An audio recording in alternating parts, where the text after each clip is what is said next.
feel like for the longest time, I just like let my weeks go on the fly. It's like, you have your goals, but you kind of just like, when the day comes, you're like, okay, today, this is what I have to do today. This is what I have to do today. This is what I have to do this day. And then if you don't finish what you plan to do that week, you'll do it the next week.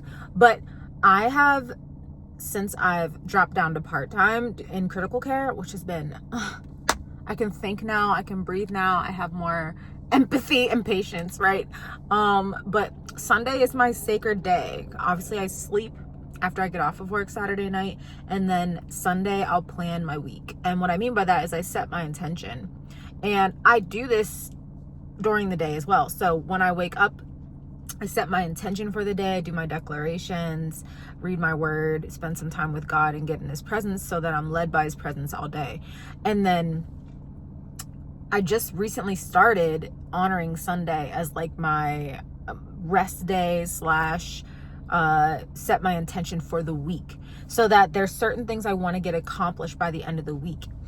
And this is so powerful, I think, because it sets your mind up to be prepared for what's to come.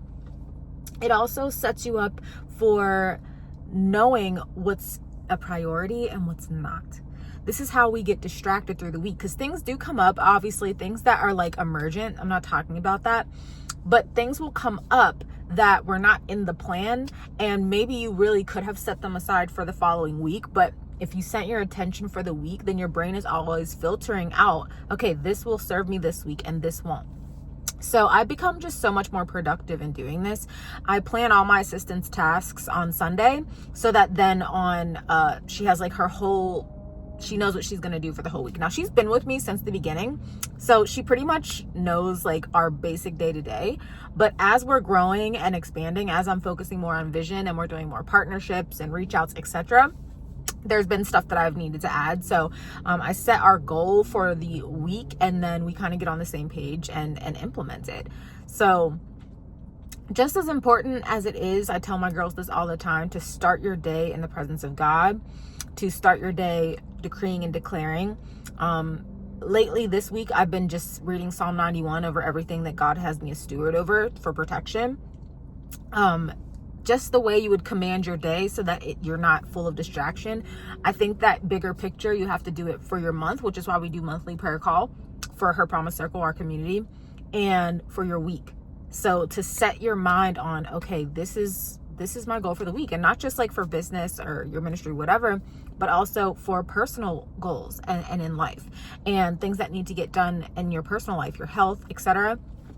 The desires of your heart that you're preparing yourself for, and most importantly, in your relationship with God. And so like this week, I want to spend more silent time with God, undistracted time with God. Actually opening my Bible. I'm a Bible nerd. So actually opening my Bible and like studying and reading my word, and like taking old school journal notes, because like, when you're busy and on the go, most of the time I'm on my phone. And I don't think notes on your phone is a problem, but like, I feel like I get much more revelation when I sit and like journal and write out how I'm feeling. So pen and paper, something about it.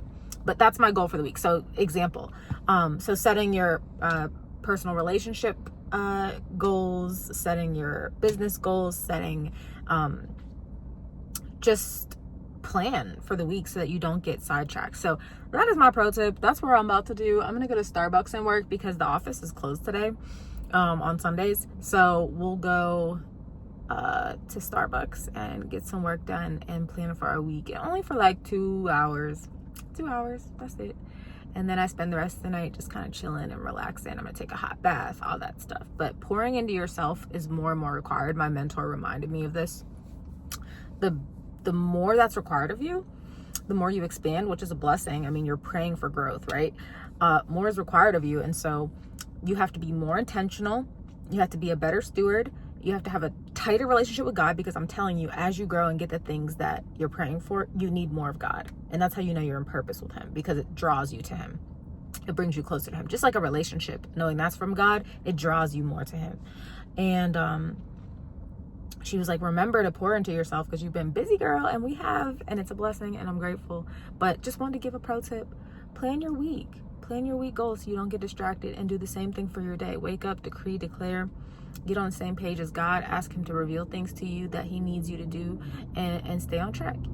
And the rest works itself out, really, really. God gave you the vision, so you have to steward it and treat it like your baby. And so that's what we're doing. That's what we're doing.